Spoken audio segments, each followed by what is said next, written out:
This is an interview with Piyush Mishra from Product Madness. Really caught my attention when we were doing a presentation at the IPM conference with some really bold predictions about 2022 and what that means for performance marketing. So ex-Uber, absolutely crushing it.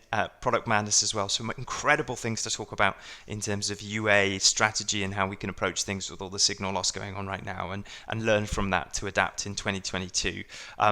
Actually runs his own incredible series of content as well called Level Up, which is a partnership with AppsFlyer. I've got a link to that here if you want to watch it, but here's Piyush with some really interesting things just for you. Okay, so hello and welcome. Very, very lucky to be joined by Piyush Mishra today from Product Madness. Piyush, would you like to introduce yourself? Nice to meet you first, Richard. Always fun to talk to a person who is very much interested in the creative because it's something that's common area that we sort of share our bond over. But anyway, I'm Piyush Mishra. I'm a lead at Product Madness.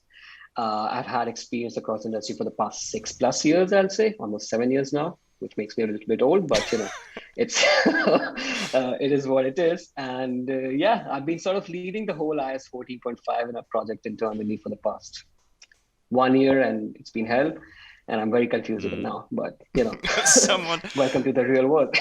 someone had to do it. You're the man for the job, I'm Yeah. sure. Unfortunately, Richard, yeah. Well, there was obviously, we met at the IPM conference, really interested in the talk that you made and a few things that you wanted to focus on. And you're quite right, something very, very common to both our hearts, obviously, is creative. One of the things that you actually said that I really want to just kick off. I mean, there's two things I want to cover, but this is probably the main one. Yeah, You mentioned a little bit about creative optimization, where it's going to be even more important, in your opinion, in 2022. Everyone's been saying it's been the most important thing for ages. Um, yeah. but you said it was going to be more so. Could you explain a little bit more why you said that? Definitely. I mean, look, it all dials back to what kind of changes we are going through. Let's look at it retrospectively, what happened in 2021 and what happened in 2020, like the whole thing that started with Apple making such a big announcement, right? What happened was, as a UA manager on the iOS side specifically, because we can't talk about Android, it's more speculation as of now. But on the iOS side, for example, what happened with those, there was a loss of signals, there was a loss of data that you were receiving. Our entire perception is on the UA side is completely at a user level. We buy users. We don't buy a group of users. We don't buy a segment of users. We buy individual users, and that's why we work across the domain because the user level data was very, very accurate. It was good at predicting if the user is going to convert in the long run. That sort of a thing has been gone because of the changes that Apple introduced and because of changes that Facebook and other partners are also introducing right now, right? I mean, I see that as a trend that we're going to move into a world where it's going to be mostly aggregated data, privacy focused, and the changes that even Google might bring in going forward. But at a broader level, that was the main thing, that there was a loss of signal. And so what happened was, what are the levers that you're left with at a broader Mm. level? Now we can do what we call a smart contextual targeting, which is the era that I grew up in, which is when we used to do contextual targeting. We used to target cities and OS and career and all those things that we can get our data to. And we used to be smarter about this. But then came the user level data revolution, I'll say, especially Facebook leading the charge. And then everybody sort of started looking at yeah, I mean, they have the intelligence. Why put in the effort to actually target contextually when the user level data is available? Now that phase is again gone. And we're moving into a world where we are not going to get user level data anymore, especially on the iOS side. And we have to sort of start thinking of what are the levels of optimization that are available. Now, as a year manager, I see creative, which should have been the biggest focus for a UA manager, was no longer there because of all the intelligence that Facebook and other sort of machine learning algorithms built. Because we were already very, very okay with the kind of data that we're getting, with the kind of users we are getting, because we had data at a user level. So going forward, I believe that creative will become the king. When I say creative, I think of it in a larger spectrum. And Richard, I have a habit of speaking and answering lengthy answers. So just pause me in between if I'm you just going feel to like. sit here and let it happen. It's too good. All right. All right. If you're comfortable with that, you unleash the, whatever it is. Anyway, so what happens is when I mean creative, I mean the journey from a user standpoint. Look, where we also make a mistake is under the assumption that users have changed. Users have not changed. The measurement has changed.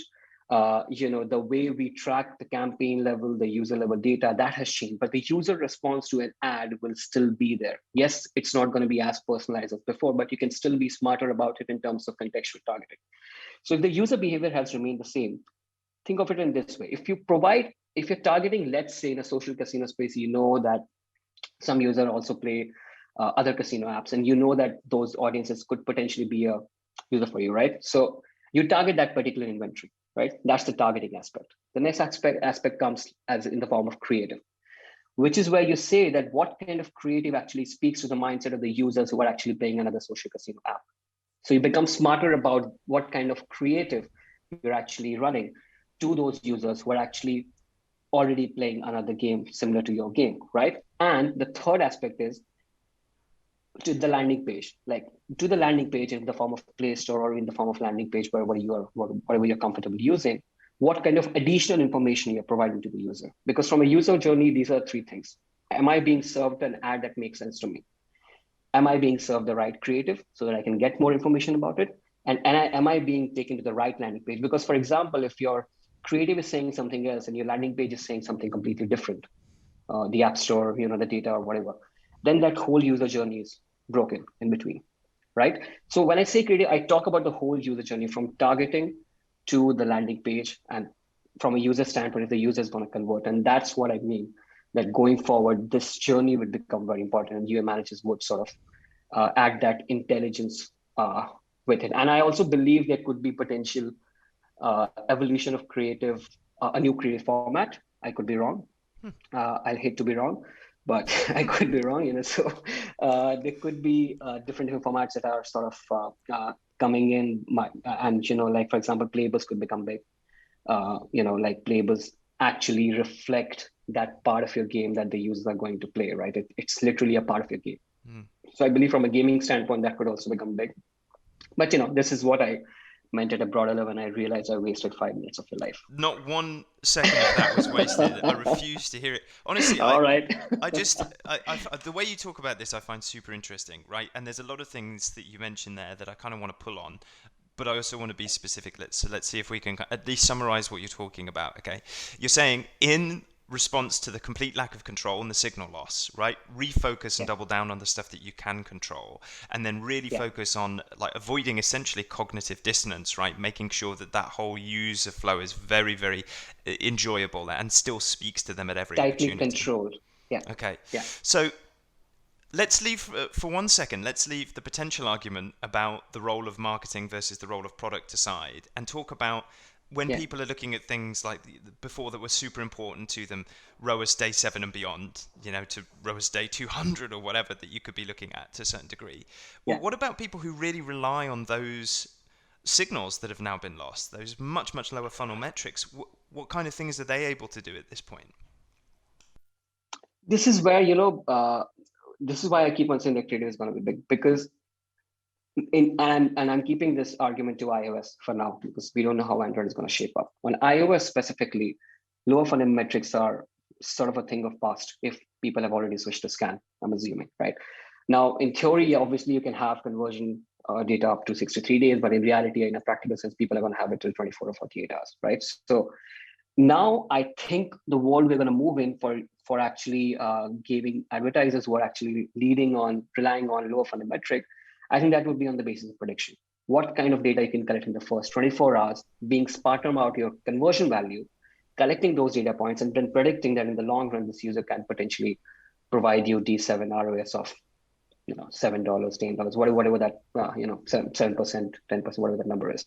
So that's what I mean by saying that for higher low funnel metric based advertiser, prediction would become very big. But prediction on the basis of conversion value. For you to get those conversion value, you have to be smarter about how you're applying the conversion value schema, and you have to be smarter about the way you're applying it as well, because you can extend in theory, you can extend it to 63 days, but then you're relying on sort of users who are actually opening the app for every single day. Versus even if, let's say, you only care about users who are coming back to the app every single day, you can extend it to 48 hours, but then, the revenue that you're going to get are only for the users who are opening the app on both the days, right? And not one day. So you have to be smarter about this, and prediction in the long run is something that I believe could help with those in those advertisers who are sort of relying on you for the metric.